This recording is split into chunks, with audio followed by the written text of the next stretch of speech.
இன்னைக்கு தமிழ்நாட்டில் முக்கிய செய்திகள் என்னன்னு சொல்லிட்டு பார்க்கலாம். அதுவும் பேப்பர் நியூஸ் பார்க்கலாம். என்னன்னா தேர்தல் டேட் அனௌன்ஸ் பண்ணிட்டாங்க, எல்லாமே பண்ணிட்டாங்க இல்லையா? இப்போ தேர்தல் ஆணையம் வந்து என்ன சொல்லியிருக்காங்கன்னா, வேட்பாளர்கள் வந்துட்டு பதிவு பண்ணணும்ல, அதுக்கு வந்துட்டு ஆன்லைன்லேயே மனு செய்யலாம் அப்படின்னு சொல்லி ஒரு சிஸ்டத்தை கொண்டு வந்திருக்காங்க. அந்த சிஸ்டத்தை காட்டுறேன் பாருங்க. அதில் எல்லாத்தையுமே உங்களை சொத்து விவரங்கள், நீங்கள் எவ்வளோ செலவழிக்க போகிறீங்க, உங்களை பற்றிய டீட்டெயில்ஸ் எல்லாமே வந்து ஆன்லைன்லேயே போட்டுக்கலாம். சும்மா பேப்பரில் கொடுத்து அதை நாங்கள் திருப்பி அப்லோட் பண்ணுறதுக்கு பதிலா தேர்தல் ஆணையம் வந்து ஒரு ஆப்பை வந்து ரிலீஸ் பண்ணியிருக்காங்க. அதை நீங்கள் பாருங்கள். அதுதான் வந்து ஒரு ரொம்ப முக்கியமான செய்தி. அந்த ஆப்பை வந்து எல்லாரும் கண்டிப்பாக யூஸ் பண்ண போகிறாங்க. அடுத்து என்ன அப்படின்னா, திராவிட முன்னேற்ற கழகம் வந்துட்டு மாவட்ட செயலாளர்கள் எல்லாம் கூப்பிட்டு ஒரு மீட்டிங் போட்டிருக்காங்க.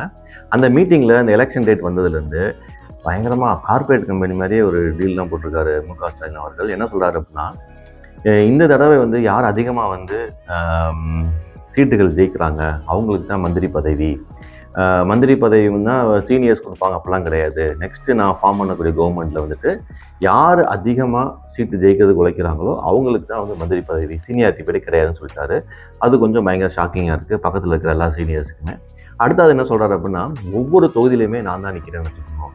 234 தொகுதியில் வந்துட்டு என்ன நடக்குது, தலைவருக்கு என்ன தெரியும் நினைக்காதீங்க, எல்லா இடத்துலையுமே எனக்கு ஆள் இருக்குது அப்படின்னு சொல்லிட்டு ஒரு சூசகமாக ஒரு பயத்தை உருவாக்கியிருக்கிறாரு.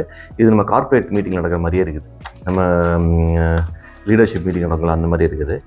குஜராத்துக்கு வந்தது எல்ஜிபி கப்பல். அந்த கேஸ் வந்துட்டு ரொம்ப ப்ராப்ளம். எங்கள் ஃப்ரெண்டோடைய டாக்டர் கூட பார்த்திங்கன்னா அவங்க ஹாஸ்டலில் இருக்காங்க, தனியாக இதில் பிஜியில். அவங்களுக்கு குக்கிங் எதுவும் இல்லைன்னு சொல்லி நாங்கள் தான் அரேஞ்ச் பண்ணுறோம். ஒரு கேஸோட விலை பிளாக்கில் 3500 நான் வாங்கி கொடுக்குறேன். அதை சொல்லக்கூடாதுன்னு சொல்கிறேன். பட் இருந்தாலும் இது நல்ல நியூஸ் தான். குஜராத்துக்கு வந்துருச்சு கப்பல், எல்பிஜி கப்பல் வந்துருச்சு. அது மூலம் வந்து பிரச்சனை சால்வ் ஆகும்னு பார்க்கலாம்.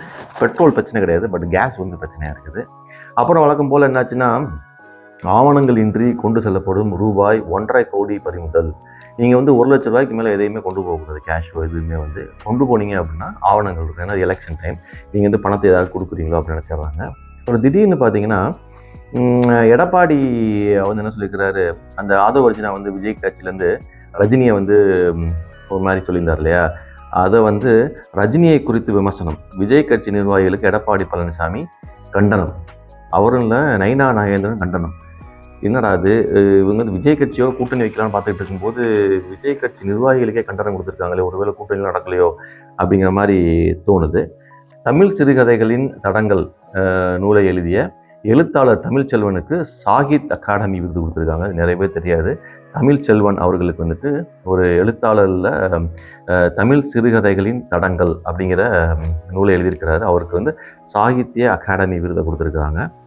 அப்புறம் வழக்கம் போல் இப்போ பரபரப்பாக இருக்குது. எப்படின்னா, இப்போ தலைவர்கள்லாம் எடப்பாடி, மு.க. ஸ்டாலின், விஜய் போறாரான்னு தெரியல. சீமான் அவர்கள் இந்த 4 முனை போட்டியில் பார்த்தீங்கன்னா 3-4 தொகுதிகளுக்கு போய் பிரச்சாரம் பண்ணுறாங்க. பயங்கர பிஸியாக இருக்குது. அதுக்கு அடுத்து என்னென்னா, இது நமக்கு நம்ம தமிழ்நாட்டுக்கு பாதிக்கிறதுனால இந்த நியூஸ் சொல்கிறேன். ஈரான் நடக்குதுன்னு சொல்லிட்டு, வளைகுடாவில் ஓயாத போர், அமீரகம் மீது ஈரான் சரமாரி தாக்குதல், துபாய் விமான நிலையம் மூடல். துபாயில் ஏர்போர்ட் வந்து மூடிட்டாங்களாம். இவங்க சும்மாவே இருக்க மாட்டேங்கிறாங்க. அப்புறம் வந்து ஒரு தனி பேஜ் இருக்குது, என்னென்னா தேர்தல் களம் அப்படின்னு சொல்லிட்டு. இந்த தேர்தல் களம் படிக்கிறதுக்கு ரொம்ப இன்ட்ரெஸ்டிங்காக இருக்கும். அதில் பார்த்தீங்கன்னா என்ன போட்டிருக்காங்கன்னா, தேர்தல் அறிக்கையுடன் வேட்பாளர் பட்டியலை வெளியிட விஜய் திட்டம். கண்டிப்பாக கொடுக்கணும், அவரால் கொடுக்க முடியுமான்னு தெரியல, பார்ப்போம். அப்புறம் காங்கிரஸ் வேட்பாளர் பட்டியல் யாரும் எதிர்பாராத வகையில் இருக்கும் சிவப்பெருந்தகை சொல்கிறார். அவரே எதிர்பாரான்னு தெரியல. சரி, ஓகே. திமுக கூட்டணிக்கு வெற்றி வாய்ப்பு அதிகம். யார் அப்படின்னா துரைமுருகன். அண்ணாமலை என்ன சொல்லியிருக்காங்கன்னா, தாவேகாவுடன் கூட்டணி பேச்சுவார்த்தை நடப்பதா தெரியவில்லை அப்படின்னு சொல்லிட்டார் அவர். ஸோ எனக்கு தெரிஞ்சு சேருவார்னு தெரியல விஜய், பாவம்.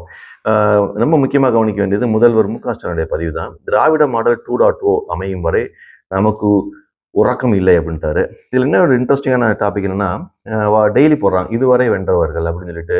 ஒவ்வொரு தொகுதியிலையும் யார் யார் ஜெயிச்சிருக்கா. ஃபார் எக்ஸாம்பிள் சென்னை எடுத்துக்கிட்டிங்கன்னா சோழிங்கநல்லூர், தாம்பரம், மதுராந்தகம், செங்கல்பட்டு, அச்சரப்பாக்கம் அப்படின்னு சொல்லி ஒரு இடத்துலையும் 1977 யார் யாரெல்லாம் ஜெயிச்சிருக்கா, எம்எல்ஏக்கு எந்த கட்சி எந்த வேட்பாளர்னு சொல்லி ஒரு லிஸ்ட் போட்டிருக்காங்க. பார்க்குறதுக்கு ரொம்ப இன்ட்ரெஸ்டிங்காக இருந்தது. முடிஞ்சால் பாருங்கள்.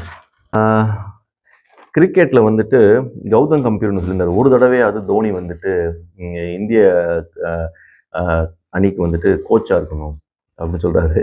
அவர் வந்து என்கிட்ட வந்து நீங்கள் சிரிச்ச மயமாக இருங்கன்னு சொல்லியிருக்கிறாரு. எனக்கு ரொம்ப ஆச்சரியமாக இருந்திருந்தாரு. ஸோ ஏன்னா தோனிக்கும் கம்பீருக்கும் நிறைய பிரச்சனை. பட் 2 பேரும் பேசியிருக்காங்க. கம்பீர் என்ன சொல்கிறாருன்னா, ஒரு தடவை தோனி வந்து கோச்சாக இருக்கணும் அப்படின்னு சொல்கிறாரு. Based on is experience. அது என்ன அர்த்தத்தில் சொன்னான்னு எனக்கு தெரியல. பார்ப்போம். அடுத்து சினிமா செய்திகள் அதில் பெருசாக சொல்கிறதுக்கு ஒன்றும் இல்லை. அவ்வளோதான் இன்னைக்கு. தேங்க்யூ. மீண்டும் நாளைக்கு பார்ப்போம்.